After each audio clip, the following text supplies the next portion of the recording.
Tell me, I pray thee, wherein thy great strength lieth. Where lies the secret strength of faith? It lies in the food it feeds on, for faith studies what the promise is, an emanation of divine grace, an overflowing of the great heart of God. And faith says, my God could not have given this promise except from love and grace. Therefore it is quite certain his word will be fulfilled. Then faith thinketh, who gave this promise? It considereth not so much its greatness as who is the author of it. She remembers that it is God who cannot lie, God omnipotent, God immutable, and therefore concludeth that the promise must be fulfilled. And forward she advances in this firm conviction. She remembereth why the promise was given, namely for God's glory, and she feels perfectly sure that God's glory is safe, that he will never stain his own escutcheon, nor mar the luster of his own crown, and therefore the promise must and will stand. Then faith also considereth the amazing work of Christ as being a clear proof of the Father's intention to fulfill his word.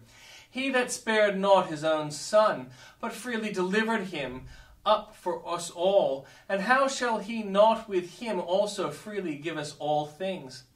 Moreover, faith looks back upon the past, for her battles have strengthened her, and her victories have given her courage. She remembers that God never has failed her, nay, that he never did once fail any of his children. She recollecteth times of great peril, when deliverance came, hours of awful need, when, as her day, her strength was found, and she cries, no, I never will be led to think that he can change and leave his servant now. Hitherto the Lord hath helped me, and will help me still. Thus faith views such promise in its connection with the promise giver, and because she does so, can with assurance say, surely goodness and mercy shall follow me all the days of my life. Lead me in thy truth, and teach me, for thou art the God of my salvation. On thee do I wait all the day. When the believer has begun with trembling feet to walk in the way of the Lord, he asks to be still led onward like a little child upheld by his parents' helping hand, and he craves to be further instructed in the alphabet of truth. Experimental teaching is the burden of this prayer. David knew much, but he felt his ignorance and desired to be still in the Lord's school. 4 times over in 2 verses he applied for a scholarship in the College of Grace.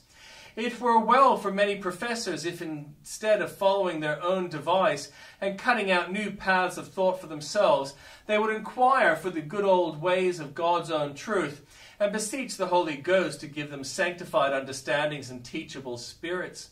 For thou art the God of my salvation. The 3-1 Jehovah is the author and perfecter of salvation to his people. Reader, is he the God of your salvation? Do you find in the Father's election, in the Son's atonement, and in the Spirit's quickening all the grounds of your eternal hopes?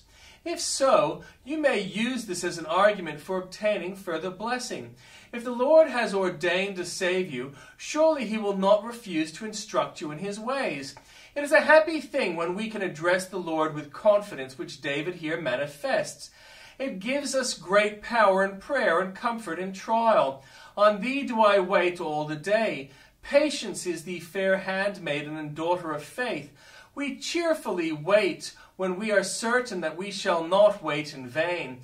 It is our duty and privilege to wait upon the Lord in service, in worship, in expectancy, in trust all the days of our life.